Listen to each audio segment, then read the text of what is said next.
Ji, Bismillahirrahmanirrahim, and thank you everyone for joining. On behalf of Atom Camp, Said Book Bank और Learners Republic, I welcome all of you. और आज जो है वो सर्दी भी बहुत थी और आज हमारी ऑडियंस जो है ना वो इसलिए हम कह रहे थे जो जेन्युइनली जो किताब से मोहब्बत करते हैं और इस टॉपिक से सिर्फ आज वही आएंगे इतनी सर्दी में और that's good to have some of you with us. So आज जो है वो हम जो बुक डिस्कस करना चाह रहे हैं वो हमने पहले अनाउंस कर दी थी. उसका नाम है the gene N intimate history. ये सिद्धार्था मुखर्जी की जो है वो किताब है. और सिद्धार्था मुखर्जी जो हैं वो एक कैंसर एक फिजिशियन हैं और कैंसर के रिसर्चर हैं. यूएस में बेस्ड हैं. प्रैक्टिस करते हैं. उनका मेन काम जो है वो अपना एज ए फिजिशियन प्रैक्टिस भी करते हैं, रिसर्च करते हैं कैंसर पे. और उन्होंने ये किताब लिखी है और इस किताब की बहुत अच्छी सी बातें हैं. उसको आगे चल के उमर साहब से डिस्कस करेंगे और वो भी हम जानने की कोशिश करेंगे.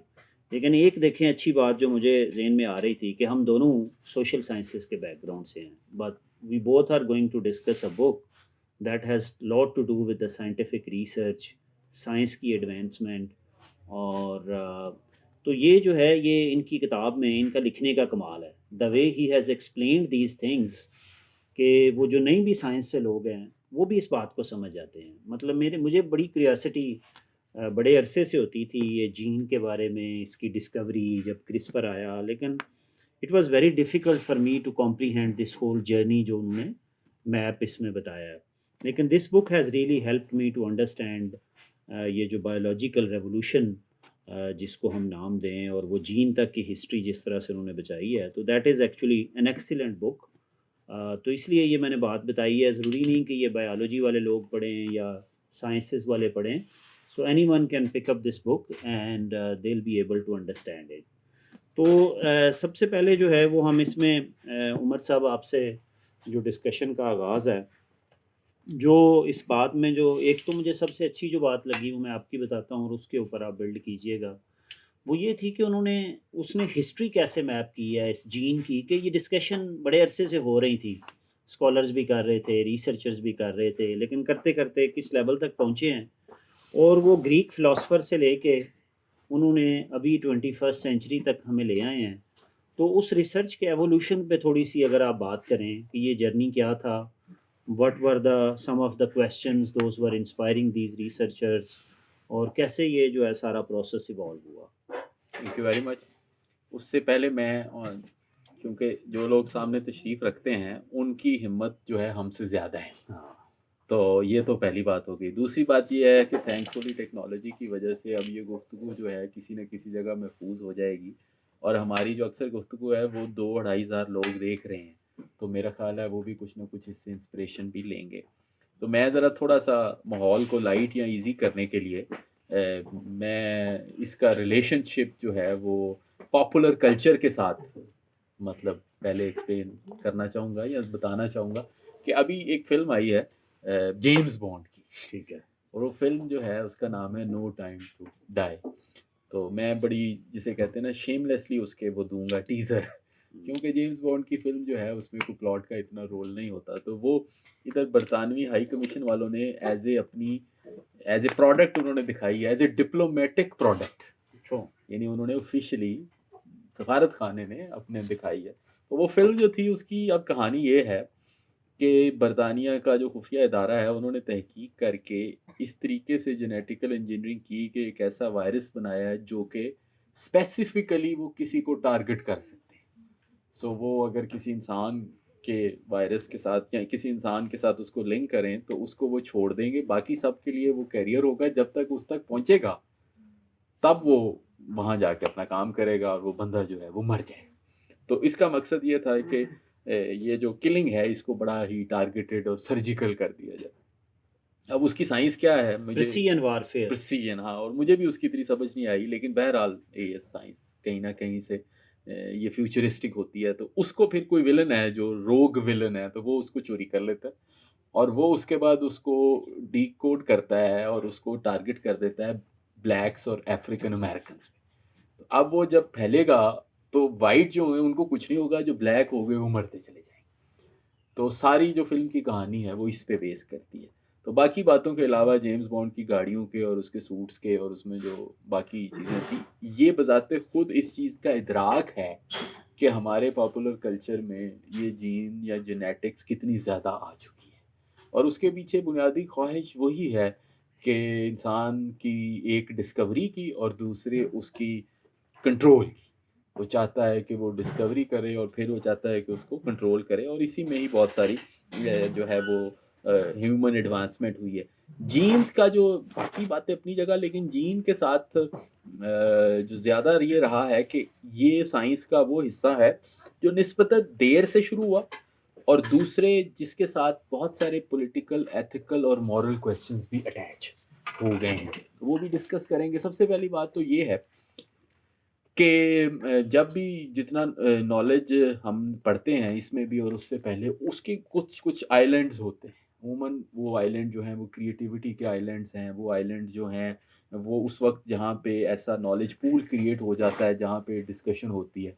तो इंटरेस्टिंगली जो पहली डिस्कशन थी मेरे लिए, तो ये बड़ी खबर थी, वो एक ऐसे साहब ने शुरू की जो कि मैथमेटिक्स के हवाले से मशहूर हैं, यानी पाइथागोरस, जिसको हम सारे उर्दू में फीसागोरस कहते हैं, और जो कि मशहूर हैं अपनी ट्रिग्नोमेट्री के लिए और स्पेशली अपने थ्योरम के लिए, जिसके तहत वो राइट एंगल ट्रायंगल की दो साइड से तीसरी साइड निकाल सकते हैं। तो उन्होंने इस पे गौर व फिक्र किया और उन्होंने कहा कि ये जीन का लफ्ज़ तो खैर बहुत बाद में आया, लेकिन वो ये जानना चाहते थे कि ओरिजिन जो है वो, या प्रिंट जो है ह्यूमन बीइंग्स का, वो कैसे बनता है। और ज़ाहिर है जिस तरह मेल और फीमेल से रिप्रोडक्शन होती है, तो उन्होंने इसको ट्रायंगल की शक्ल दी। उन्होंने कहा कि एक साइड से एक एक ऑर्गन, एक एक प्रिंट आता है और एक साइड से दूसरा प्रिंट आता है और एक फ्यूजन होती है और जो भी बनना होता है वो बन जाता है इंसान। उसको जो मज़ीद इम्प्रूव किया वो अरिस्टोटल ने किया। और अरिस्टोटल का और इनका जो मेन फ़र्क था वो ये था कि इनमें से एक ये कह रहे थे कि ये जो जीन है ये टोटल कैरियर है हर किस्म की क्वालिटीज़ की। मुझे एक आसान इसलिए कह रहा हूँ कि मुझे खुद भी नहीं साइंस का पता, और ये साइंस की किताब को पढ़ना एक बड़ा हम्बलिंग एक्सपीरियंस होता है। मैं सॉरी आपको उसने जो जो जो असल में बहुत पायनियरिंग काम हाँ, था उस वो वक़्त अरिस्टोटल। अरिस्टोटल का जो हाँ, है ना, और अरिस्टोटल। उसने उस वक़्त कहा हुँ, कि मुझे पता नहीं है, हुँ, जो वो असल में उसकी इंटरेस्ट क्या थी? उसकी हाँ, इंटरेस्ट थी हेरिडिटी को ऐसे ही है। स्टडी करना कि ये क्या है? हुँ, कि कैसे ट्रेट्स जो हैं वो पेरेंट्स की आगे ट्रांसफ़र होती हैं या ऐसे नहीं ही। होती हैं। तो उसने एक वर्ड यूज़ किया, उसने कहा कोई मैसेज है जो पास ऑन हाँ होता है। जी, मैस इन्फॉर्मेशन। एक इन्फॉर्मेशन है, कोई हुँ, मैसेज है जो पास ऑन होता है, लेकिन उसको ये पता नहीं था कि ये क्या है, बट ही रियलाइज्ड इट। हुँ, तो लिहाजा जब वो बायोलॉजी वाले ट्रेस करते हैं जीन के कॉन्ट्रीब्यूशंस को, तो वो हुँ, कहते हैं कि अरिस्टोटल जो है, उसका सबसे ज़्यादा वो वो कहते हैं वो फिलोसोफर तो था ही, लेकिन वो बायोलॉजिस्ट भी था। ऐसे ही। तो that's also they say about him. हाँ जी, और उसके अलावा जनरल उसका जो कंट्रीब्यूशन है, how knowledge should be discovered and created, because हाँ, उसका वो तो ज़्यादा उसका ओरिजिनल ओरिजिनल जो फिलोसोफर काम है। एज़ ए उसके बाद फ़ास्ट फॉरवर्ड में अगर हम जाएँ, तो जो डिसिप्लिन या डोमेन्स हैं वो बन रही हैं। सबसे पहले जिसको हम कहेंगे टैक्सोनॉमी। तो लोग सोच रहे हैं कि दुनिया में जो चीज़ें एग्जिस्ट करती हैं वो बाय एंड लार्ज दो कैटेगरीज में होंगी, प्लांट होंगी और एनिमल होंगी, जिनको वो किंगडम का नाम दे देते हैं। फिर उसके अंदर वो फर्दर डिस्ट्रीब्यूशन या क्लासिफिकेशन जो है वो करते चले जाते हैं। वो बजाते खुद एक बड़ा फिनोमिनल काम है। मैं जब भी कभी पढ़ता हूँ इनकी लैटिन नाम पौधों के या परिंदों के या इनके जानवरों के, तो वो इतना बड़ा काम है कि वो जो स्पीशीज़ की क्लासिफ़िकेशन है वो कई 100 साल तक चलती रही और उसके डेटाबेस बनते रहे। उसमें काफ़ी सारे इसमें तो नहीं मेंशन, लेकिन काफ़ी सारे मुसलमान साइंसदानों का भी काम है उस सारी क्लासिफ़िकेशन को करने में, टैक्सोनॉमी को डेवलप कर। फिर दूसरी साइड पे जो काम हो रहा है वो एनाटॉमी पे हो रहा है, जिसमें ह्यूमन बॉडी पे काम हो रहा है और ह्यूमन बॉडी पे डिस्कवरीज़ हो रही है। ये जो तीसरा काम है ना, ये फिर फिज़ियोलॉजी में जब काम शुरू हुआ, जो फ़ंक्शंस का काम था, तो ये वहाँ से ये शुरू हुआ। और बहुत 1950 तक जीन की जो स्ट्रक्चर था उसके बारे में नहीं पता था, उसके फ़ंक्शंस के बारे में पता था। तो इसमें ज़ाहिर है जो 2 बड़े लोग हैं 19th सेंचुरी के, वो मेंडल और डार्विन हैं। और मेंडल और डार्विन का फ़र्क ये है कि Mendel is is an observer. So he goes out there on his ship HSM beagle, और हम्म, 5 साल वो फिरता रहा और उसने सारे इकट्ठे किए, और उसका जो मेन काम है जिसकी वजह से ये सारा मेंड क्या नाम है, डार्विन इतना कंट्रोवर्शियल भी है कि उसने व्हाई क्वेश्चन भी किया, और उसने उसने 2 चीज़ों को ऑब्ज़र्व किया। उसने एक चीज़ों को ये ऑब्ज़र्व किया कि जो एनवायरनमेंट है ना, वो डिटरमाइन कर रही है कि लोगों की ज उस जगह की जो हयात है, उसकी हैयत कैसी होगी। तो एक जज़ीरे पे हयात की हैयत एक तरह है, और 2 जज़ीरे अगर आपस में नहीं मिलते तो उनकी जो स्ट्रक्चर है वो फ़र्क है।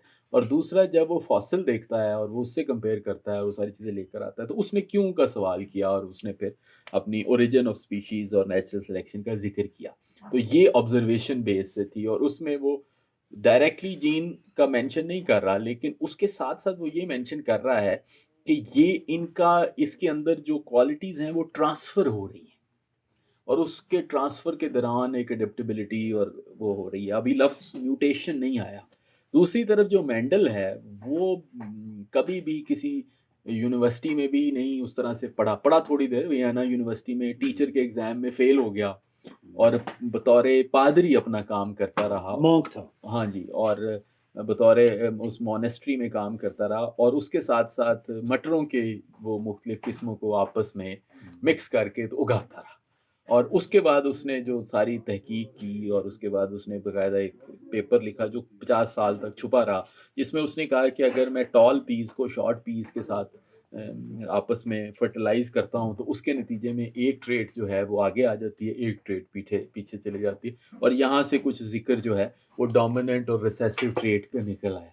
तो मेंडल और डार्विन जो है ना, वो अब इसको लेके चले हैं। लेकिन इसमें जो सबसे दिलचस्प किरदार है, वो डार्विन का कज़न है जिसका नाम है फ्रांसिस गैल्टन।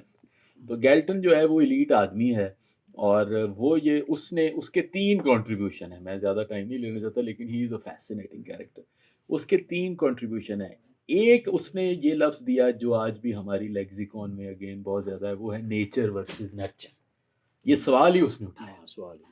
उसने कहा जी कितना रोल नेचर का है और कितना नर्चर का है। दूसरा उसने जो सवाल उठाया वो था कि ह्यूमन रेस को इम्प्रूव किसे कैसे किया जाए, और उसने ये इस्तेलाह मुतारफ़ कराई जिसे यूजेनिक्स कहते हैं, जिसको बाद में नाज़ी जर्मनी वालों ने बहुत प्रमोट किया, और जिसकी वजह से जेनेटिक्स की फ़ील्ड को बड़ी ब्रेक लग गई। और तीसरा, आप इकोनॉमिक्स वाले जो सारे इधर हमारे 2 सीनियर प्रोफ़ेसर भी बैठे हैं, उसने पहली दफ़ा या उसने लफ़्ज़ इस्तेमाल किया अपने डेटा की बेस पर। यहाँ पे आपसे मैं डिस्कस भी कर रहा था कि ये सारे जो बायोलॉजिस्ट थे, ये स्टैटिस्टिशियन भी थे। उसकी वजह ये थी कि उसकी वजह क्या थी? उसकी वजह ये थी कि बायोलॉजी में जो एक्सपेरिमेंट की जो इंस्ट्रूमेंट्स थे, वो लिमिटेड थे। लेकिन ऑब्जर्वेशन के लिए चीज़ें बहुत ज़्यादा थी, तो वो स्टैटिस्टिक्स के रूल्स अप्लाई करते थे। तो उसने ये इस्तिलाह यूज़ की रिग्रेशन टू मीन। तो उसने क्या किया, उसने उसका सवाल ये था कि लोग इंटेलिजेंट क्यों होते हैं, और लोग टैलेंटेड क्यों होते हैं, और लोग इंटेलेक्चुअल क्यों होते हैं। तो उसने पैसों के साथ सर्वे करवाए।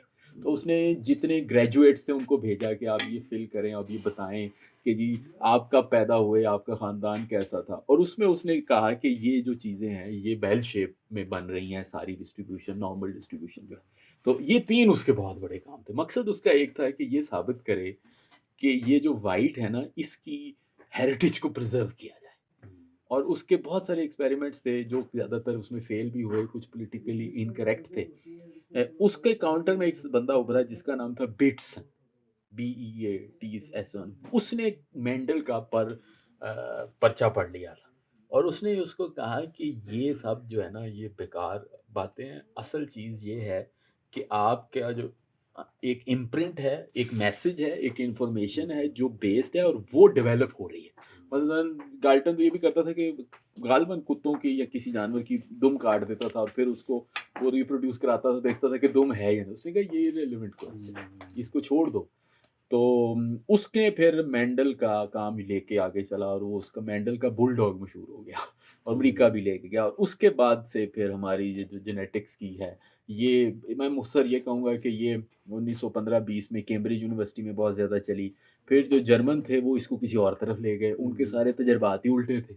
उन्होंने पहले एक आइडियोलॉजी बनाई, उस पे तजर्बात शुरू कर दिए, जिसकी वजह से उसको काफ़ी नुकसान हुआ। और फिर सेकंड वर्ल्ड वॉर के बाद फिर फॉर्मल जो है वो एक्सपेरिमेंटेशन शुरू हुई, उससे पहले भी थी। लेकिन जो मेंडल था वो एक उसने शुरू की जिसको हम कहते हैं एक्सपेरिमेंटल बायोलॉजी, और जो डार्विन था वो एक इस तरह एवोल्यूशनरी बेसिकली वो नेचुरल हिस्टोरियन है, नेचुरल हिस्टोरी। उसने ये evolutionary मुझे by- बहुत ज़्यादा फैसिनेट, ये मेंडल वाला करेक्टर भी रियली हाँ इट फैसिनेटेड मी हाँ कि एक पादरी है जो बैठा हुआ है और उसको इंटरेस्ट हो गई है हाँ कि जी ये हेरिडिटी इंटरेस्ट हो गई है उसको, और वो कहता है मैं क्या करूँ, तो वो हम्म, कहता है अच्छा मैं मटर के प्लांट्स लेता हूँ, हाँ जी मुख्तलिफ रंगों के लेता हूँ, मुख्तलिफ साइज़ के लेता हूँ, मुख्तलिफ करेक्टर्स के लेता हम्म, हूँ, और उनमें से मैं देखता हूँ कि जब मैं बीज उनके मैच करता हूँ और अगला जो मटर निकलता है वो कैसा निकलता है। तो वो सारा उसने डॉक्यूमेंट भी किया। डॉक्यूमेंट भी है अच्छा, साथ साथ उसने डॉक्यूमेंट करके तो उसने भेजा हम्म, सारे जो है वो रिसर्चर्स को यूरोप को कि ये भाई देखें ये मैंने काम किया है। तो किसी ने लिफ्ट नहीं कराई उसे। हाँ उन्होंने कहा ये क्या मॉन्क है, किस तरह की बातें कर रहा है। तो that was the dominant paradigm उस वक़्त जो था, हाँ वो फिज़ियोलॉजी के राउंड, अजीब है टैक्सोनॉमी, एनाटॉमी के राउंड चल रहा था मेडिसिन में। तो उन्होंने कहा ये पता नहीं किस किस्म की बातें कर रहा है। तो I think he was ahead of his time, तो ये हाँ भी जी बड़ा इम्पोर्टेंट होता है। दूसरी जो मुझे इसमें बात लगी कि हिस्टोरिकली जो लोग इस सारे प्रोसेस पे क्वेश्चंस रेज करते रहे, जैसे अभी आप नाजी जर्मनी वाला या ये आज जो आप कह रहे हैं ब्रिटिश वाली वो जो मूवी की जेम्स बॉन्ड की बात कर रहे हैं, तो अगर आप देखें तो प्लेटो ने उसकी भी एक फ़िलॉसफ़ी थी। वो हम्म, फ़िलॉसफ़ी थी कि किंग्स या वो एलीट क्लास, रूलिंग क्लास कैसे होनी चाहिए। हाँ उसके लिए वो कहता था कि उनकी शादियाँ भी देख के की जाएँ, हाँ जो जी एलीट क्लास के हों वही आपस में शादियाँ करें। तो कहीं न कहीं हेरिडिटी का क्वेश्चन मौजूद था जो उस वक़्त से ग्रीक फ़िलॉसफ़र से भी चलता रहा। जी बिल्कुल लेकिन वो इसको ऑर्गेनाइज़ नहीं कर पाए हाँ सारे थॉट प्रोसेस, और ऐसे ये ही कंट्रीब्यूशन जाता है डार्विन को जो है डार्विन कि को उसने इस सारे नॉलेज को ऑर्गेनाइज़ भी किया। दूसरा जो इम्पोर्टेंट बात थी कि ये मैंने कहीं पढ़ा था, मुझे भी याद नहीं, जो वर्ड नेचुरल सिलेक्शन है, हम्म, ये एक इकोनॉमिस्ट ने पहले यूज़ किया हाँ जी था। और एक्चुअली वो वहाँ से बारो किया था उसने। ही हम्म, कुडंट अंडरस्टैंड कि मैं इसको नाम क्या दूँ? हाँ जी ये जो अडॉप्ट करके जो है ये सारे लोग सर्वाइव कर जाते हैं, तो ऐसे दैट ही ही टूक इट फ्रॉम। सो चीज़ें इंटरडिसिप्लिनरी कैसे हैं, हाँ जी और इसमें जो दैट इज़, और इस बुक का भी कमाल ये है हम्म, कि उसने उसने वो सारे इंटरडिसिप्लिनरी, कहाँ केमिस्ट्री आगे इससे मिल रही है, कहाँ हाँ मैथमेटिक्स जी मिल रहा है, कहाँ फिजिक्स मिल रही है, तो ही क्लब्ड एवरीथिंग टुगेदर। और इसमें देखे ना जो माइंड्स हैं आप जैसे फिजिसिस्ट जो है श्रोडिंगर हाँ। अब श्रोडिंगर ने 40s में एक किताब लिखी जिसका नाम है व्हाट इज लाइफ हम्म, और उस किताब में उसने जवाब नहीं दिए उसने सिर्फ सवाल उठाए ठीक है। और वो चूंकि वो उस साइड से आया है क्योंकि हमारा जो बुनियादी यूनिट है वो सेल है हम्म, और सेल जो है वो बायोलॉजी का भी यूनिट है वो फिजिक्स का भी यूनिट है और वो डिस्कशन को उठा रहा है कि अल्टीमेटली हम मैटर को डिस्कस कर रहे हैं बॉडी भी तो एक मैटर है और जब वो सेल की बात करता है उसको आगे नहीं पता है कि ये क्या है बायोलॉजी किस तरफ जा रही है लेकिन वो इतने और हर बायोलॉजिस्ट जो इस किताब जिसने जेनेटिक्स में काम किया है ना उसने श्रोडिंगर की किताब लिखी पढ़ी उस किताब का what is life question mark he says he doesn't have answer लेकिन वो फिजिक्स से आके वो इसमें एक डिबेट जनरेट कर रहा है और वो फिर आगे की ये तरफ मुझे वो नाम बोल रहा है, वो जो इंडियन नोबेल प्राइज़ विनर हैं एक, जिनको केमिस्ट्री का भी मिला है। वो पाकिस्तान भी आए थे, इन्होंने वो जी जो बिल्कुल यकूब बंगश साहब कराते हैं, मुझे मैं बिल्कुल। लाहौर में उनसे मिला भी था हाँ, मैंने भी हम्म उनका लेक्चर अटेंड किया था हम्म, कि वो जो है वो फिज़िक्स पढ़ने गए थे, पीएचडी, हाँ जी और फिज़िक्स कर रहे थे, पीएचडी यार कर ली थी। उसके बाद उन्होंने कहा कि मुझे इंटरेस्ट बायोलॉजी में हाँ जो जी है वो हो गई है, ऐसे ही है and then he shifted to a biology lab और he got Nobel prize in his work that he did after ऐसे ही है दैट फिज़िक्स हेल्प हिम।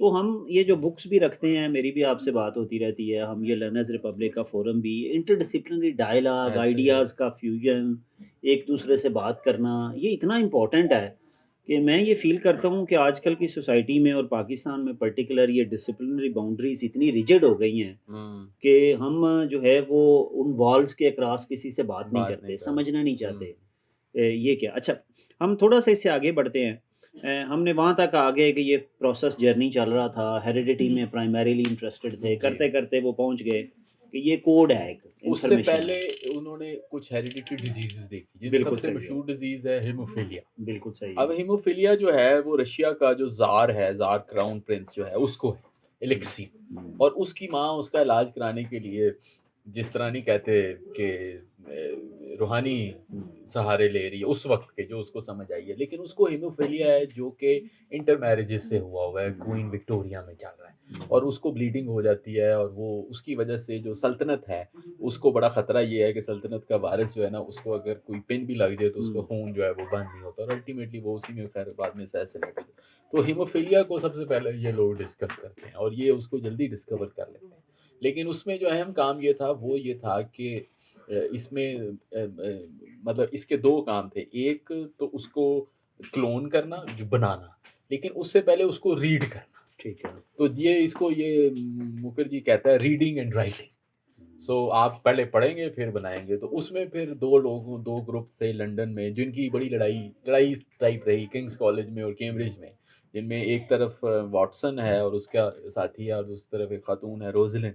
तो उनमें से एक अगेन एक्सपेरिमेंटल बायोलॉजिस्ट है और एक थ्योरी बिल्डिंग कर रहे हैं। तो वो मिल के अपने टाइम पे कम्पीट करते हुए इसका एक फिर मॉडल बनाते हैं, और फिर इसको अगेन वो बहुत ही टेक्निकल डिस्कशन है, अगेन तो उसमें महारत नहीं है, कि वो इसको लिंक बनाते हैं जो ऑलरेडी कुछ मौजूद है, कि डीएनए और आरएनए के साथ किस तरह लिंक है, और किस तरह डीएनए और आरएनए के स्ट्रक्चर में जीन्स जो हैं वो पाए जा रहे हैं। क्रोमोसोम्स का पहले से उन्हें पता है, और वो फिर इसका जब स्ट्रक्चर बनाते हैं डबल हेलिक्स का, तो वहाँ पे ये जेनेटिक्स एज़ ए साइंस जो है वो एस्टेब्लिश हो गई है, और वो जो भी बंदा काम कर रहा है, उस सारे लोगों को बाद में नोबेल प्राइज़ मिलता है। 15-20 नोबेल प्राइज़ सिर्फ जो हैं वो इस फील्ड में बिल्कुल ऐसे ही। मिल चुके हैं। और उसके बाद से फिर जो है ना उसके बाद अब जो साइंस इस नतीजे पे पहुंच चुकी है कि उन्हें वो पता चल चुका है कि ये कोड है, जी, कोड है। Every one of us carries that code. हाँ जी, और वो कोड जो है वो हर बंदे का जो है वो 3 बिलियन कैरेक्टर्स हैं उसमें। कितने? उसमें जो टोटल जीन्स हैं वो 21,000 जीन्स हैं ह्यूमन हाँ सेल हाँ, में, यानी ह्यूमन सेल में। हाँ 20,800। हाँ, और जो टोटल सेल हैं वो कितने ट्रिलियन हैं। बिल्कुल।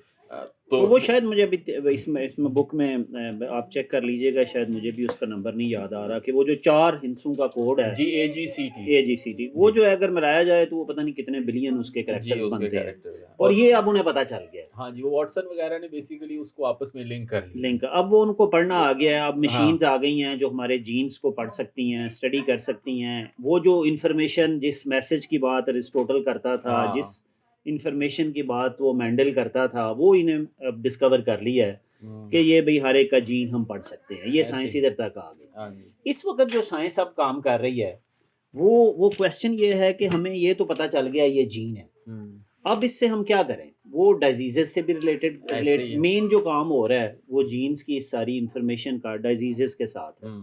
तो अभी जो लेटेस्ट डिस्कवरीज हैं डिजीजेस के साथ, ये जेनेटिक डिजीजेस जो हैं उस पे काम हो रहा है। उनके उनके ट्रीटमेंट्स ढूंढे जा रहे हैं कि जीन एडिटिंग कैसे की जाए, हम जो है वो कैसे वो कोड चेंज कर दें।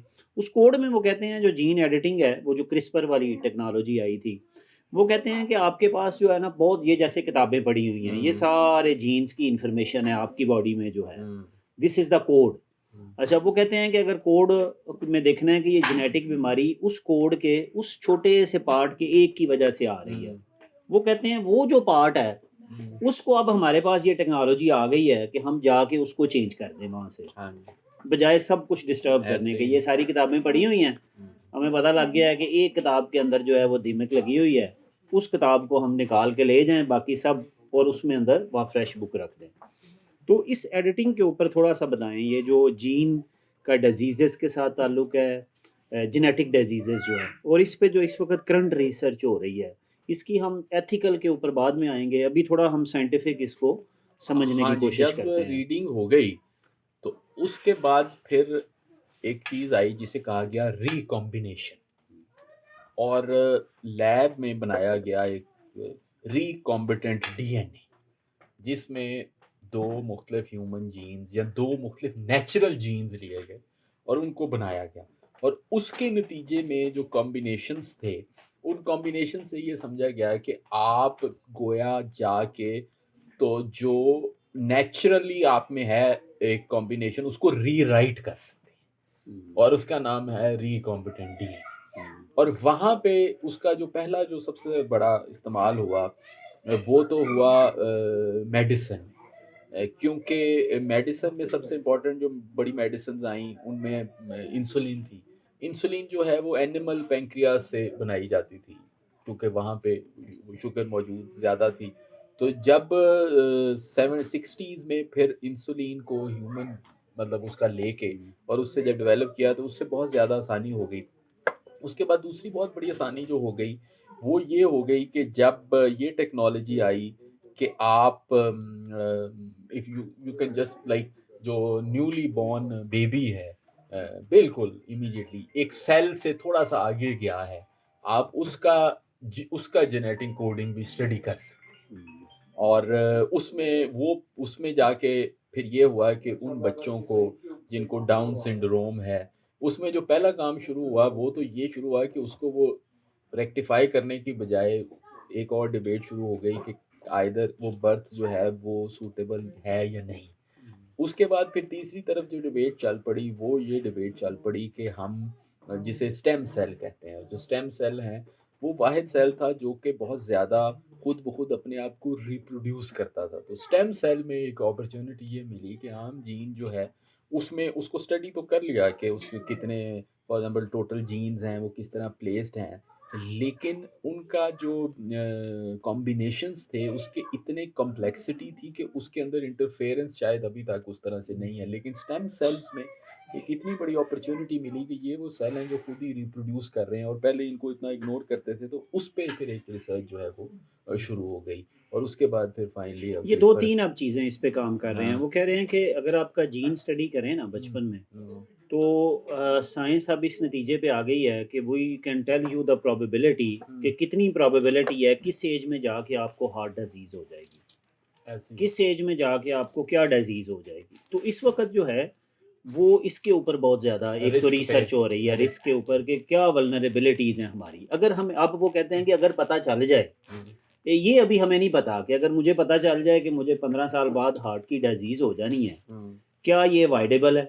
क्या मैं जो है वो अपनी हैबिट्स एटलीस्ट चेंज कर लूँ कि वो हाँ जी। प्रोलॉन्ग हो जाए, उसकी सीवियरिटी कम हो जाए?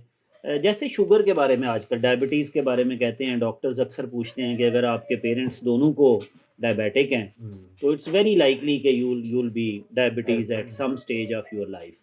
तो मेरे ख़्याल में अब इस वक़्त जो वो रिसर्च कर रहे हैं, एक तो इसके ऊपर बहुत ज़्यादा हो रही है। कैंसर के ऊपर जो हाँ ट्रीटमेंट जी। है, वो एक जेनेटिक डिज़ीज़ है। हुँ, जिसके अंदर वो म्यूटेशन ऐसी हो जाती है, उस म्यूटेशन को स्टडी कर रहे हैं। उसके ट्रीटमेंट्स भी हुए हैं, हाँ जी। कुछ काफ़ी हद तक प्रैक्टिकली जो है वो सक्सेसफुल एग्ज़ाम्पल्स भी चल रही हैं, लेकिन स्टिल अभी बहुत दूर वाली वो जो है वो जर्नी है। लेकिन मैं एक बात इस पे आता हूँ, 2 हमारे क्वेश्चन मेरे की रह गए हैं, फिर हम ऑडियंस की तरफ आते हैं। एक ये है कि इसमें ना एथिकल क्वेश्चंस अब बहुत रेज़ हो हाँ रहे जी, हैं। बिल्कुल।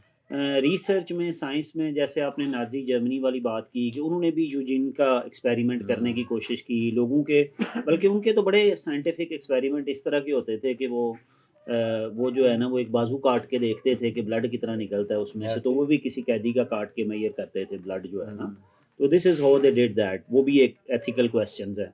दूसरा एक एथिकल क्वेश्चन इसमें ये इमर्ज हो रहा है कि जिस मशीन को, जैसे हमारे पास मशीन्स हैं, कंप्यूटर्स हैं, कोड हुँ, है एक विंडो का, हुँ, अभी वो कोड जब चेंज करना होता है तो कोई पीछे ह्यूमन बीइंग चेंज करता है।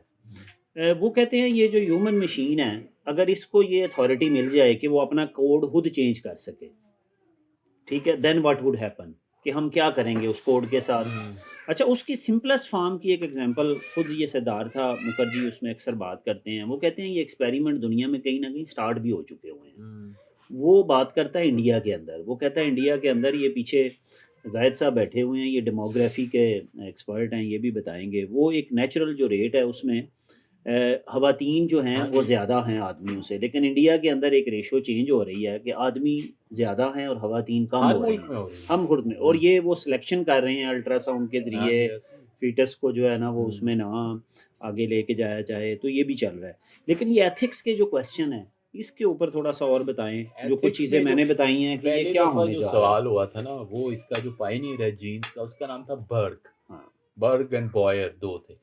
बर्ग जो था वो एकेडेमिया में रहा, बॉयर ने फिर एक कंपनी बनाई जो जीन्स की पहली कंपनी थी। पहली कंपनी थी जी, बिल्कुल। जो एक एंटरप्रेन्योर स्वानसन के साथ मिलके बनाई। हुँ, तो बॉय ये कहता है कि मैं सिसिली में गया, वहाँ पे एक कॉन्फ्रेंस थी, यूरोप से पूरे से बायोलॉजिस्ट आए हुए थे, मोस्टली स्टूडेंट्स। तो उसने कहा अमेरिका में ये सवाल किसी को नहीं था, लेकिन यूरोप में इतनी अवेयरनेस थी कि उन्होंने सारों ने मुझसे एक ही सवाल पूछा कि ये आप लोग जो कर रहे हैं आपको इसके कॉन्सिक्वेंसेस क्या हो। और उसने फिर ये लिखा, और ये राइटर ने भी कोट किया, उसने कहा मैंने पहली दफ़ा सोचा कि ये फियर हुआ कि साइंसदान को फियर होता है फेलियर का, कि मैं फेल हो गया तो क्या होगा। कहते हैं मुझे फियर हुआ कि मैं सक्सीड हो गया तो क्या होगा। दैट्स इंटरेस्टिंग कि मतलब ये जो सक्सेस है where would it take us. ज़ाहिर है नियत तो उस कहता है हमारी ये थी कि इससे बीमारियां ठीक हो जाएं, लेकिन उसके साथ साथ इज़ इट इंटरफेरेंस। और वो फिर एक लफ्ज़ इस्तेमाल करते हैं जो पहले वाले यूजनिस्ट इस्तेमाल करते थे, interfere interfere interfere, is it too much interfere. फिर वो वहाँ पे जाता है और वो फिर मॉन्ट्री एक जगह मैंने देखी हुई है कैलिफोर्निया में समुंदर के साथ, वहाँ के एक छोटी सी रिजॉर्ट है, एस एम अलॉर उसका नाम है, वहाँ पे वो एक कॉन्फ्रेंस करते हैं और वो कॉन्फ्रेंस करके अपने लिए खुद फ़िल्टर और लिमिट्स चूज़ करते हैं। और उनमें से सबसे बड़ी लिमिट ये है कि वो नेचुरल जीन्स के साथ इंटरफेरेंस नहीं करेंगे। और फिर वो नेशनल इंस्टीट्यूट ऑफ हेल्थ को वो चीज़ें भेज देते हैं। और नेशनल इंस्टीट्यूट ऑफ हेल्थ जो है अब अमेरिका में डीएनए रिसर्च के ऊपर एक यानी कि रेगुलेटर के तौर पर है, और वो purely medicinal point of view से आपने ये एक्सप्लेन करना होता है कि आपकी रिसर्च का टारगेट है क्या, उसके अलावा आप जनरली नहीं कर सकते। तो एक ये क्वेश्चन है इसका कि आप एडवांस इंटरफेरेंस कितनी कर सकते हैं। दूसरा ये भी क्वेश्चन है जो कि इसके साथ है कि एक तरह की पॉजिटिव यूजेनिक्स शुरू भी हो गई है, स्पेशली जब अमेरिका में जो अबॉर्शन का केस हुआ उसके बाद से ये पावर भी मिल चुकी है, और वो भी एक डिबेटेबल पॉइंट है। तीसरा जो पॉइंट है वो पॉलिटिक्स और एथिक्स का है, वो ये है कि पावरफुल मुल्क जो हैं वो अपनी आप को मतलब उनको एक इसमें हेड स्टार्ट है, तो वो पहले अपने यहाँ ये चीज़ अप्लाई कर लेंगे और जो गरीब मुल्क हैं वो पीछे रह जाएंगे। तो उस हिसाब से इसमें काफ़ी इसकी जो है ना डिबेट्स हैं, क्योंकि फ्रैंकली जो डेवलपिंग कंट्रीज हैं उनको तो कोई आइडिया नहीं है कि ये क्या हो रहा है और ये कहाँ पे हो मुझे रहा ना है। याद नाम आप नाम बड़े अच्छे याद रख लेते हैं। वो जो एक खातून थी जिसको अमेरिका में, एक अमेरिका के अंदर भी ये प्रैक्टिस चलती थी हाँ कि उन्होंने कहा कि ये खातून जो है इसको बहुत ज़्यादा जेनेटिक बीमारियां हैं हाँ हाँ और इसको जो है इंस्टीट्यूशनलाइज कर लिया हाँ जाए, जी। इसको ज़बरदस्ती जो है वो कैद रखा कैरी जाए। बक, हाँ, कैरी गैरी बक। तो उसको ये भी एक उस वक़्त, अब ये चीज़ें जो है ना डाइल्यूट हो गई हुई हैं, लेकिन हाँ ये भी अकर हुई तो उनके काउंटर मैकेनिज़म्स आए ऐसे कि ही। आप कैसे किसी को जो है अदालतें जाके कोर्ट ने उसको डिसाइड नहीं किया। मुझे तो ये पता चला, बाकी हाँ, हमारे साथी है कि ये जो लफ्ज़ है ना इडियट, हाँ, मोरॉन, ये सारी बीमारियां थी बकायदा लिखी पढ़ी। लिखी पढ़ी। और ऐसे इंस्टीट्यूशन बने होते हैं, इंस्टीट्यूशन ऑफ फीबल माइंडेडनेस, और हाँ, जिसमें वो कहते थे कि ये बंदा मोरॉन है, ये इडियट है, ये हाँ, सिर्फ स्टूपिड है, हाँ, हाँ।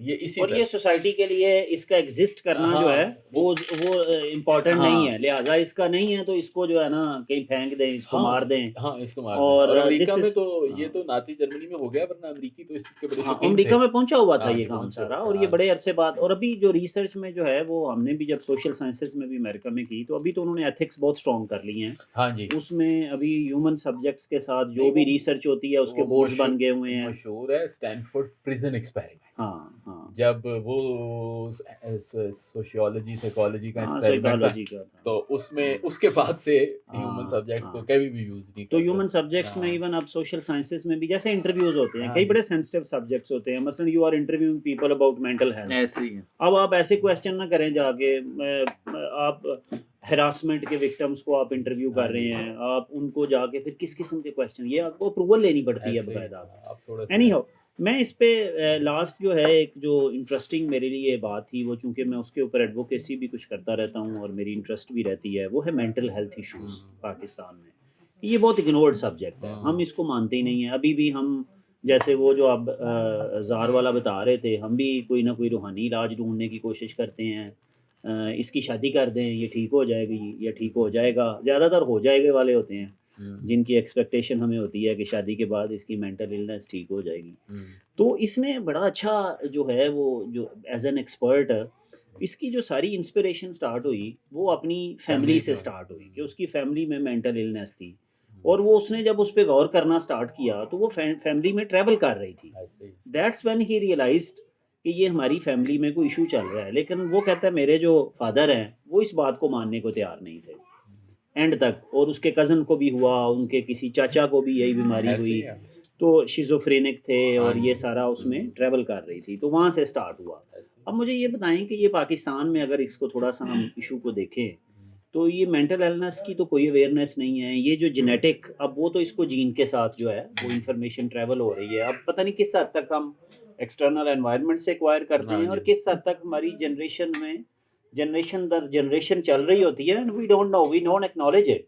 तो मेरा ख्याल है this is a very powerful message इस किताब के हाँ जी। अंदर। मेंटल इलनेस को आप एज़ ए डिज़ीज़ ट्रीट करें। हाँ जी। उसके किस हद तक इलाज हो सकते हैं, किस हद तक नहीं हो सकते हैं। तो मेरी नज़र में इस किताब का एक बड़ा इम्पोर्टेंट कंट्रीब्यूशन पाकिस्तान के अंदर ये भी हो सकता है। इसके बारे में आपकी क्या राय है? हाँ जी, इस किताब की जो सबसे पावरफुल एक इक्वेशन है ना, इक्वेशन तो ऐसा सच नहीं है, रिलेशनशिप कह लें, वो है कि फेनोटाइप क्या है? फेनोटाइप जो है वो मतलब उसको कह लीजिए बिहेवियर, जो हुँ, आपकी बॉडी का रिएक्शन। तो इसमें उसने लिखा है कि phenotype is equal to genotype hmm, plus environment plus trigger plus chance. हुँ।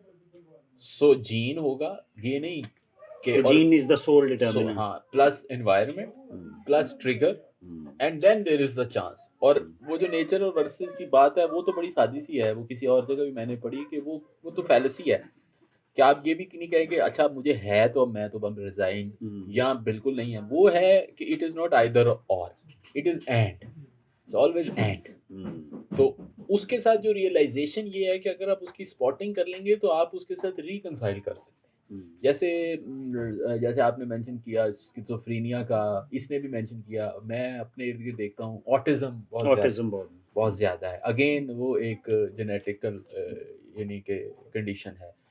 आप अब है तो यू कैन रियली रिकंसाइल। और उसके साथ फिर जो लोग ये लफ्ज़ इस्तेमाल करते हैं, जो लोग फिर स्पेक्ट्रम पे होते हैं, उनके लिए उस तरह की एक तो ये है कि मेंटल इलनेस का ये मतलब नहीं है। ये पुरानी डिबेट थी जिसे कहते थे डिफ़ॉर्मिटी डिबेट। हुँ, डिफ़ॉर्मिटी डिबेट डिफ़ॉर्म। ये थी कि आपको कोई डिज़ीज़ है और अगर आप डिफ़ॉर्म हो गए हैं ना, यू बिकम डिसफंक्शनल। हुँ, अब फॉर एग्ज़ाम्पल कई ऐसी बीमारियाँ हैं कि उनके लोग जो हैं, बच्चे जो हैं, वो पढ़ नहीं सकते लेकिन वो सोशल रिलेशंस में बड़े अच्छे होते हैं। हुँ, वो पीआर में जा सकते हैं। इन पढ़ नहीं सकते, बिल्कुल मेमोरी भी ठीक है, नहीं है, बिल्कुल ठीक है, लेकिन वो हॉस्पिटैलिटी में बड़े कामयाब हैं। बिल्कुल ठीक है। तो ये तो इसमें जो जो ये जो उनका स्पेक्ट्रम पे होना उनको डिफ़ॉर्म नहीं कर रहा। जिसकी वज़ह से अब हम लफ्ज़ नहीं यूज़ करते कि जी ये डिसेबल्ड है। हाँ, हम डिफरेंटली एबल्ड ये हैं। जो डिसेबल्ड है ना, ये डिफ़ॉर्मिटी के बाद आया। बिल्कुल ठीक है। 30s में कहते थे डिफ़ॉर्म है या फर फिर उसके बाद डिसेबल होना शुरू हो गया। अब वो कहते हैं जी आप बस you are on a spectrum, you are different. हाँ, you are but differently abled. हाँ जी, एंड हाँ, you are different and then you have your own ability and you can really excel. इनमें से एक था वो बहुत बड़ा researcher who who couldn't see. हुँ, तो वो देख नहीं सकता था, तो वैसे तो म्यूजिशियन है कितने सारे जो हैं, पेंटर भी हैं, लेकिन इनमें से हम नाम भूल, वो he could really visualise things and his imagination was so powerful that he ended up contributing a lot. तो वो जो मेंटल इलनेस के साथ है ना, वो ये है कि it is just a condition and you have to reconcile with condition and there are so many ways out. Of course कुछ ऐसी भी हैं जिनका वे आउट इतना आसान नहीं है, हुँ। बट देन ऑप्शन ये तो नहीं कि आप उसको इग्नोर करें या आप उसको कुछ अच्छा, और करें। लास्ट जो है डिस्कश क्वेश्चन एक मुझे अभी एक याद आया है और उसके बाद हम ओपन करेंगे डिस्कशन भी। ये इतनी अच्छी-अच्छी किताबें जो हैं, हमारे पाकिस्तानी ओरिजिन के लोगों की क्यों नहीं लिखी जा सकती? ये वाई इंडियन ओरिजिन के लोग जो है, हम और भी बहुत सारी बुक्स हाँ, पढ़ते हैं। ऐसे ही। जैसे उस नोबेल प्राइज़ विनर एक केमिस्ट्री वाले की मैं बात कर रहा था, जो इधर लाहौर में भी आया, इंडियन ओरिजिन का था। और ये बंगाली है, तो एक और बड़ी मज़े वाली बात है, बंगाली ट्रेडिशन जो इंटेलेक्चुअल है, वो हाँ, बहुत रिच है। मतलब ये अमर्त्य सेन, ये हाँ, काशिफ़ बा हम जो इकोनॉमिक्स में जिन लोगों को फ़ॉलो करते हैं, तो हाँ, ये बंगाल में बड़ी जो है वो रिच ट्रेडिशन रही है। तो जब हम देखते हैं कि इस तरह के स्कॉलर जो हैं, अमेरिका जाके भी इवन, हाँ, ठीक है? तो उसके लिए मुझे एक वो भी याद आता है जो हमारे नदीमुल हक साहब का वो पेपर है, एक history of economic profession in Pakistan. वो कहते हैं कि पाकिस्तान ने इकोनॉमिस्ट जो हैं वो कंसल्टेंट्स बनाए और इंडिया ने अमर्त्य सेन और भगवती जैसे लोग प्रोड्यूस किए। वहाँ डेली स्कूल ऑफ इकोनॉमिक्स की अगर आप बात करें तो उसका बड़ा कंट्रीब्यूशन नज़र आता है। तो थोड़ा-सा ज़रा लास्ट इसके ऊपर आप ज़रा अपनी ओपिनियन दें कि देखिए ये मैं क्यों हम पाकिस्तानी इतनी अच्छी-अच्छी किताबें नहीं लिखते जो वर्ल्ड लेवल पे इतनी इत्तेफ़ाक रिकॉग्नाइज़ से होती हैं? पिछली जो कुछ किताबें मैंने पढ़ी है ना, हाँ। वो सारी मेडिसिन से रिलेटेड है और सारी ही इंडियन ओरिजिन वालों ने लिखी है। एक्चुअली मैं इससे इंट्रोड्यूस, आप तो शायद अलहदा हुए होंगे, मैं इंट्रोड्यूस ये हुआ कि मेरी मदर इन लॉ को जब कैंसर हुआ तो मैं जनरली उसके बारे में मैंने पढ़ना शुरू किया। मुझे और कोई समझ नहीं लगती थी, पर मुझे इतना पता, मैं ये देखता था कि कैंसर के एक डॉक्टर का बयान दूसरे से नहीं मिलता, बिल्कुल ठीक है। यानी डायग्नोसिस ही नहीं मिलता। मुझे तो नहीं पता कि गलत कह रहे सही कर रहे, मुझे इतना पता था कि एक ये कह रहा है दूसरा ये कह रहा है, और वो बड़ा माइंड करते थे अगर आप उनको ये बताएं कि ये फलां ये कह रहे हो, कहते आप मुझे उनसे बात ही ना करें। हालांकि दुनिया के हर प्रोफेशन में लोग अपने पीयर्स को करते हैं। मैंने फिर एक किताब मुझे किसी ने बताई, उसका नाम वो इन्होंने लिखी है, पुलित्जर प्राइज विनर है, वो है कैंसर, उसका नाम है एम्परर ऑफ ऑल मैलेडीज, तो मैंने वो पढ़ी। इससे पहले उनकी वो अच्छा, उसके बाद फिर मैंने एक किताब पढ़ी जो बहुत ही मशहूर हुई, उसका नाम है व्हेन ब्रेथ बिकम्स एयर। हाँ तो ये एक डॉक्टर ने, पॉल कॉलिनती ने लिखी। वो वैसे तो न्यूरोसर्जन था लेकिन उसको कैंसर हो गया, तो बहुत वो मैंने पढ़ी। फिर मैं इंट्रोड्यूस हुआ एक और डॉक्टर से, उनका नाम है अतुल गवांडे। अतुल गवांडे ने एक किताब लिखी जिसका नाम है बीइंग मॉर्टल, और it was about the last days of your life and how आपको ट्रीटमेंट कैसे करना चाहिए। And then he wrote another book उससे पहले जिसका नाम है चेकलिस्ट मैनिफेस्टो, और उसमें वो कहता है कि चेकलिस्ट से दुनिया में कैसे आप मतलब मैनेजमेंट इंप्रूव करें। अब अतुल गवांडे हो गया। उसके बाद फिर एक बंदा है, उसकी मैं पॉडकास्ट सुनता हूँ, his name is Balaji Srinivasan, he is also Indian origin, Tamil. He is a double PhD I think in both statistics and biology from MIT। तो he was the first one जिसको मैंने सुनना शुरू किया ये कोविड के ऊपर। और फिर कुछ और हैं जैसे विवेक मूर्ति है, ही सर्जन जनरल नाउ। तो ये बात ठीक है, लेकिन आप थैंकफुली ये बताएं क्यों ऐसे है, इसका कोई मेरा ये आप ख्याल है कि इसकी वजह ये है कि दो इंटेलेक्चुअल ट्रेडिशंस का मिलाप है। अच्छा क्योंकि मैं इसको भी आर्ग्यू करूंगा कि इंडिया में इस किस्म का काम, ये डॉक्टर तो भी बड़े लायक हैं, वो कम हो रहा है।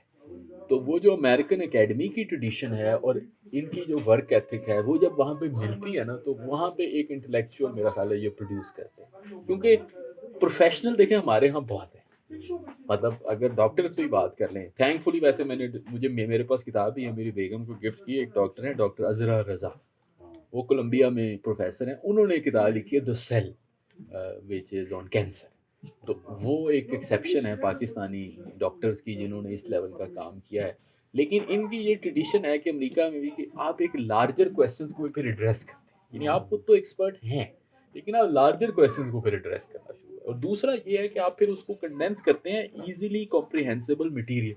यानी पहली जो साइंस की किताब आई वो थी स्टीफन हॉकिंग की brief history of time, brief history of जिसने पॉपुलर साइंस पॉपुलर साइंस जो है। लेकिन उसके बाद अब पॉपुलर साइंस बहुत ज़्यादा आ गई है, और ये बच्चे हमारे माशाल्लाह, हमारे बच्चे तो इधर बैठे हैं, उनको लिए मेरा ख्याल है सबसे ज़्यादा इनकरेज करना चाहिए कि उनको ये जो पॉपुलर साइंस है उसकी ये तरफ दिस इज जाएं। समथिंग मैं हमारे और इस ऑडियो के जरिए भी सारी जो लोग और देखेंगे भी, मेरे ख्याल में इट इज़ वेरी इंपॉर्टेंट कि हमारे सोसाइटी में साइंस की जो हाँ जी, अंडरस्टैंडिंग है वो, उसको ये मेरे ख्याल में कुछ तो हमें स्कूलों में जिस तरह से वो साइंस पढ़ाई जाती है और रटा हाँ, लगाया जाता है, मोस्टली लोग अवर्स हो जाते हैं ओवर द टाइम जो है। मेरा तो ख्याल है फॉर एग्जांपल जो टीचर्स ट्रेनिंग है, हमारा भी एक विजन ये है कि टीचर्स ट्रेनिंग में सबसे पहले टीचर्स को ये किताबें पढ़ाई। आप अगर बायोलॉजी के टीचर हैं और आप कुछ पढ़ा रहे हैं, आप कुछ अगर पढ़ लेंगे कोई जनरल किताब थोड़ी सी, तो you can explain it better. और फिर बच्चे जब बड़े होंगे, बस BSc वगैरह कर रहे हैं, तब वो पढ़ेंगे और उसको रिलेट करेंगे, ठीक है, क्योंकि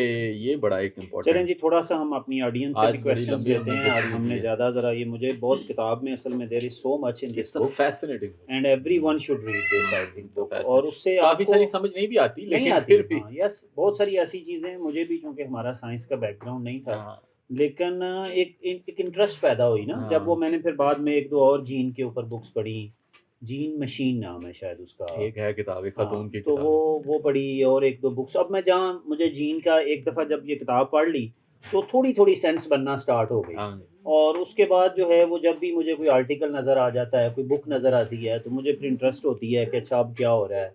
तो that's how everyone should read this book. तो हम थोड़ा सा ऑडियंस की तरफ जाते हैं, अगर आप क्वेश्चन रेज करना चाहें। लेकिन मुझे एक चीज़, इस चीज़ से रिसेंटली मैं रिपोर्ट देखा था, जो पाकिस्तान में या मुख्तलिफ जो डेवलपिंग कंट्रीज़ में है, जो कज़न मैरिज हैं, तो वो उसको हम किस तरह इससे रिलेट करते हैं, क्योंकि जब जीन्स या वो उस चीज़ से रिलेट करता है, तो जब कज़न मैरिज ज़्यादा होती है उस वजह से जो हेल्थ प्रॉब्लम वो ज़्यादा हो रहे हैं आजकल। तो उसको हम इस जीन जो बुक है किस तरह रिलेट करते हैं? How do you relate? हम आज ही जो है इस ना पे सुबह डिस्कस डिस्कस कर कर रहे रहे थे कि ये बुक के बारे में क्या बातें डिस्कस करें, तो प्रोबेबली हम उसमें हाँ। नहीं कवर कर पाए। तो अच्छा हुआ आपने, आप बताएं जी उमर साहब, आपने भी इस देखिए, पे आइडियाज थे। इसका जो पहला क्वेश्चन है, जो लोग सुन भी रहे हैं, जो तशरीफ, इसका पहला क्वेश्चन ये है कि पहला सवाल आपने ये करना है कि कौन सी ऐसी बीमारियां हैं जो कि स्पेसिफिकली हेरिडिटरी हैं, और उनमें से कुछ ऐसी हैं जो बिल्कुल हेरिडिटरी हैं, जिन पे किसी का कोई कंट्रोल, वो भी कुछ हैं।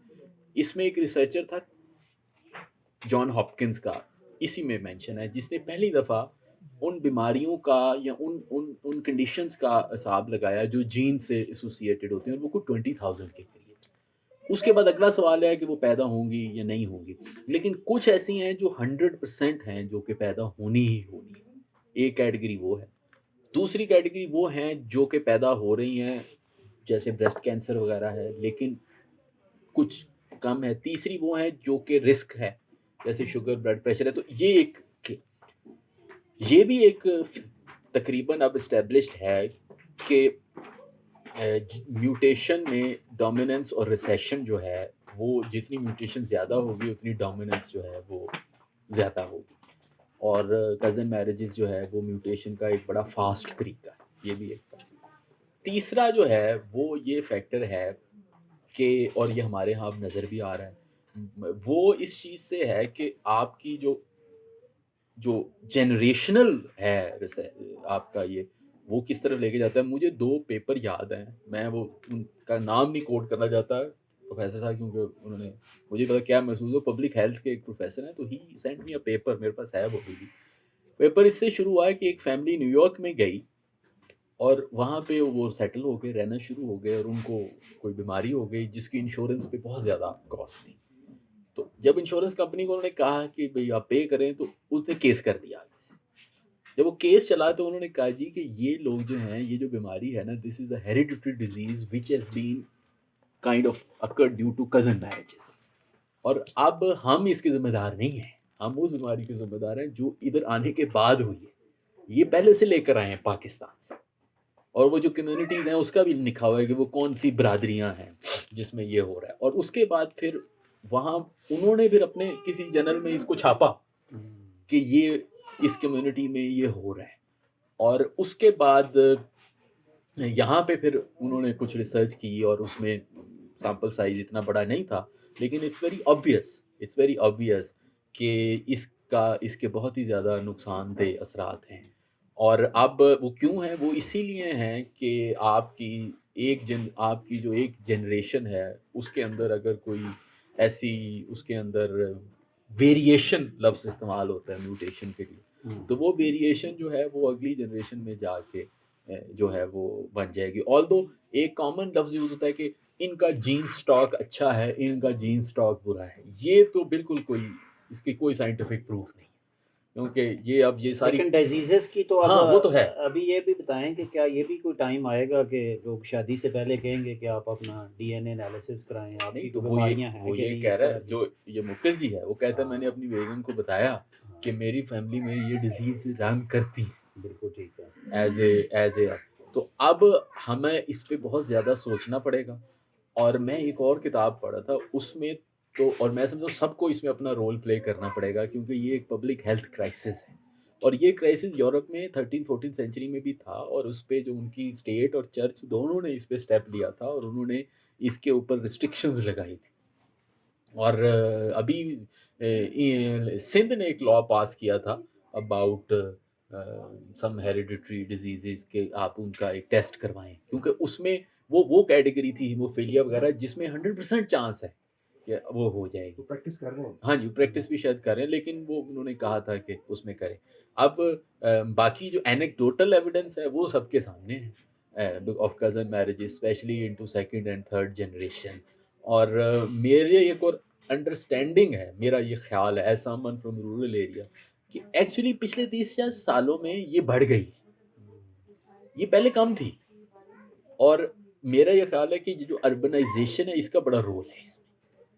मतलब रूरल में ये इसका कम इंसिडेंस था, बिकॉज समहाउ सोशियोलॉजिकली लोग ये समझते थे कि families should be linked farther, बिल्कुल सही कह रहे हैं। ये समझते थे। ये एनेक्डोटल सी बात मैं कर रहा हूँ, लेकिन अब उल्टा है। अब for property and for convenience there वो ज़्यादा हो गया है। और उसके जो ये तो मतलब स्टैब्लिश्ड है कि उसके बड़े खतरनाक, बहुत ज़्यादा खतरनाक। जी, और कोई क्वेश्चन, कोई कमेंट, ऑब्जर्वेशन? एजुकेशन की बात की थी और साथ एथिक्स और मोरल्स की भी बात की थी। एथिक्स और मोरल्स बहुत सब्जेक्टिव और नॉन यूनिवर्सल से कॉन्सेप्ट हैं। तो अगर हम अगर हम इस बात को डिबेट में लाते हैं कि genetic modification as a practical चीज़ है, तो फिर एथिक्स और morals, which ethics and morals will determine कि ये करना है या नहीं करना है, किस तरह के? ये देखें, जो साइंस है जनरली वो इवॉल्व जब सारी प्रोसेसेस होते हैं, साइंटिफिक हुई है, तो उसके साथ साथ ही जिसको कहते हैं ना एक्शंस एंड रिएक्शंस होते हैं, interaction of events and ideas होता है। तो जैसे जो साइंस के ऊपर एक्सपेरिमेंटेशन जब स्टार्ट हुई बहुत ज़्यादा, तो इंटरवेंशनिस्ट बहुत ज़्यादा थी कि और तो कोई तरीका नहीं था, पता नहीं था। लोग जो है वो ह्यूमन बीइंग को, कैदियों को, ऐसे लोगों को पकड़ के जो है ना एक मेडिसिन दे के देखते थे कि ये भाई ये ठीक हो रहा है या नहीं। ओवर द टाइम क्या हुआ, ओवर द टाइम ये जो ट्रायल्स हैं मेडिसिनल, ये बड़े रेगुलेट हो गए हुए हैं। There are watchdogs, regulators हैं हेल्थ सेक्टर के जो मॉनिटर करते हैं इफ़ेक्टिवली या नॉन इफ़ेक्टिवली, एफिशिएंटली या इनएफिशिएंटली। तो ये एथिक्स की जो डिबेट है ना साइंस में, ये शुरू से साइंस के साथ साथ चल रही है। तो हर फील्ड में अगर कोई ऐसी जब एडवांसमेंट्स हो जाती हैं, तो एथिक्स के ऊपर भी पैरेलली साइंस के अंदर लोग होते हैं जो इमर्ज हो जाते हैं। जैसे ये जीएमओ प्रोडक्ट्स हैं, सो जीएमओ के ऊपर भी एथिक्स जो है उसके हवाले से भी बहुत ज़्यादा दुनिया में रिसर्च स्टैंडर्ड्स होते हैं। अच्छा, अब ये होता ये है कि ये जब डिबेट इग्नाइट हो जाती है, लोग इस पे डिस्कशंस करते हैं, जो बॉडी ऑफ नॉलेज इवॉल्व होता है, उससे कोई मिनिमम चीज़ों पे कंसेंसस इमर्ज हो जाता है। जैसे अभी एक कंसेंसस किसी भी किस्म की रिसर्च में, जो यूएस में रहते हुए मैंने देखा, उसको वो कहते हैं ह्यूमन सब्जेक्ट रिलेटेड रिसर्च, कि जब भी वो ह्यूमन सब्जेक्ट के रिलेटेड रिसर्च होगी तो एक हर यूनिवर्सिटी ने वहाँ पे एक बोर्ड बनाया हुआ है, उसका नाम है इंस्टीट्यूशनल रिव्यू बोर्ड, किसी की जगह नाम है उसका एथिकल रिव्यू बोर्ड। जब भी आप रिसर्च प्रपोजल लेके जाते हो तो वो वहाँ पे जाके आप सबमिट करते हो कि this is the question that I am going to ask, this is my methodology. और वो जितना आप ह्यूमन सब्जेक्ट से आपका इन्वेसिव हो जाए ना अगर वो, तो वो बहुत हाई स्टैंडर्ड चले जाते हैं। यू हैव टू डिमॉन्स्ट्रेट कि नो हार्म पॉलिसी है या मिनिमम हार्म है। तो जैसे अभी मेडिसिन्स के, ड्रग्स के ट्रायल्स का मैकेनिज्म इवॉल्व हो गया हुआ है ना, तो जैसे इन्होंने कहा है जेनेटिक्स के अंदर भी ऐसे ही, और ये सिर्फ साइंस के अंदर नहीं है। मैं आपको ये एग्जांपल दूं, ये जो है बिहेवियरल इकोनॉमिक्स है। अब बिहेवियरल इकोनॉमिक्स इमर्ज हुई है जिसमें लोग एक्सपेरिमेंट्स करते हैं लोगों को नज करके। तो जो नज वाली कम्युनिटी है उसने भी रियलाइज़ किया कि ये नज यूज़ करके लोग जो है वो कोई अल्टीरियर मोटिव्स, कोई और ऐसी अपनी चीज़ें ना निकालना स्टार्ट कर दें। तो देव ऑल्सो डेवलप्ड सम एथिक्स कि भाई आप लोगों की चॉइसेस पर रिस्ट्रिक्ट ना करें, आप लोगों से। हाँ, उसमें जो आपका सवाल है वो बड़ा अच्छा है, आपने लफ्ज़ बड़ा अच्छा इस्तेमाल किया, सब्जेक्टिव। लेकिन उसमें इन्होंने एक लफ्ज़ लिखा, जब सुप्रीम कोर्ट ने डिसाइड किया ना एबॉर्शन के ऊपर, तो उस पे इसने तबसरा किया राइटर ने, उसने कहा कि it was totally arbitrary but necessary. यानी सुप्रीम कोर्ट ने कहा, यूएस ने, कि जी इस टाइम तक जो फीटस है ना वो प्रॉपर्टी है पर्सन की, और इस टाइम पे बाद वो प्रॉपर्टी है सोसाइटी। तो वो कोई उसमें कोई उसकी कोई प्रूफ नहीं था कि वो उस टाइम में इस टाइम में क्या है, लेकिन ये एक आर्बिट्रेरी डिस्टिंक्शन थी लेकिन नेसेसरी थी। लिमिट्स जो हैं वो तो रहती हैं किसी ना किसी जगह, कुछ लिमिट नेचर ने लगाई हुई हैं, कुछ लिमिट कहीं ना कहीं से कॉन्शियस लगा रहा है। लेकिन ये है कि वो दो बातें इंपॉर्टेंट है। एक तो ये कि किसी भी लिमिट को ये ना समझा जाए कि ये फाइनल है, ये एक कंसल्टेटिव हो कि आप कहें कि मैं लिमिट को थोड़ा आगे कर देता हूँ। और दूसरी ये कि आपको पता हो जो ये करते हैं कि आप चाहते क्या हैं, आप इससे क्या करना चाहते हैं। तो अगर आप ये एक्सप्लेन कर सकते हैं कि आप इससे ये काम करना चाहते हैं तो फिर ठीक है, लेकिन अगर आप कुछ और करना चाहते हैं तो फिर जिस तरह ये डिबेट अब इंटरनेट पे बहुत ज़्यादा हो रही है। तो मतलब ये काम हो रहा है, इस पे लोग एथिक्स जो है पूरी फील्ड है दुनिया में, आर्टिफिशियल इंटेलिजेंस का एथिक्स से जो उसके भी एथिक्स और जो अगली किताब हम कर रहे हैं वो बड़ी दिलचस्प है, उसमें भी यही डिस्कशन है, वो हम एंड पे बताते हैं। एथिक्स में ऐड कर जो आपने कह रहे हैं आर्टिफिशियल, इसमें यही है, ड्राइवरलेस कार्स हैं तो आपने पहले दिन लिख के देना है कि फॉर एग्जांपल गॉड फॉरबिड्स आगे एक बेबी आ गया तो क्या बेबी को हिट करवाना है या साथ वाली दीवार को हिट करवाना है? There are so many ethics issues in, जब मॉडर्न हमारी लाइफ होगी तो naturally there are very complex questions which we are going to face in. ये जो अभी जो है ये खुद सिद्धार्था का जो व्यू पॉइंट है, वो कहता है कि जितनी डिबेट होनी चाहिए उतनी डिबेट नहीं हो रही। नहीं हो और रही, वो कहता है मेरी किताब ये लिखने का मकसद भी ये था कि मैं इस डिबेट को ओपन करूं ओपन करें। और मैं एक ऑर्डिनरी बंदे तक ये डिबेट पहुंचाऊं कि भाई this is something relating to you.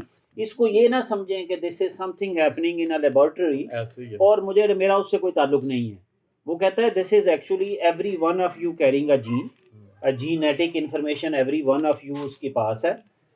और जो भी रिसर्च हो रही है उसकी इम्प्लीकेशंस ह्यूमन काइंड के ऊपर आनी है और you need to understand what's happening and आप डिबेट करें, आप रिसर्च करें, आप बात को आगे लेके जाएं। और तो मेरा ख्याल है कि इसके ऊपर जो है वो मज़ीद जो है वो डिस्कशन और रिसर्च जो है वो इश्यूज हाईलाइट होने चाहिए। इसके साथ मेरा जी ख्याल- लास्ट एनी कोई क्वेश्चन हो? नेक्स्ट बुक जो है ना वो आप अनाउंस करें और Next नेक्स्ट book पे बुक जी के लिए हमारे- जो हमारी मेरी बजाय और एक साथ आपके आएंगे गेस्ट हाँ, स्पीकर या नेक्स्ट बुक में मॉडरेट दो थी, एक दो बातें थी। एक तो ये कि हम बहुत, और तो वो भी शायद लाइट ना हो, बहुत हैवी स्टफ दे रहे हैं, नॉन फिक्शन कह रहे हैं। नॉन फिक्शन दे रहे हैं, तो हमने कहा कि एक फिक्शन बुक होगी। और दूसरा ये था कि हम दोनों जो ओवरली मेल रिप्रेजेंटेशन है उसको डाइल्यूट करें और इसको जेंडर वो करें बैलेंस। तो हमारी एक कलीग ही हैं, इंटेलेक्चुअल कलीग आयशा, वो कंपनी करेंगी एक फिक्शन बुक है जिसका नाम है क्लारा एंड द सन, जो कि इस साल की मशहूर तरीन फिक्शन के नावल्स में से एक है। वो हम डिस्कस करेंगे नेक्स्ट संडे इसी वक्त इसी जगह पे। तो आप सब लोग जो आए हैं वो भी तशरीफ़ लाएं और जो देख रहे हैं वो भी तशरीफ़ लाएं। और वो जो बुक है वो मैं आधी तकरीबन पढ़ चुका हूँ। वो भी आर्टिफिशियल इंटेलिजेंस और फ्यूचरिस्टिक है, लेकिन बहुत ही टेंडरली रिटन। तो वो अच्छी डिस्कशन होगी, we promise. Thank you everyone Thank you very for much. Joining. Thank so see you next week. Thank you.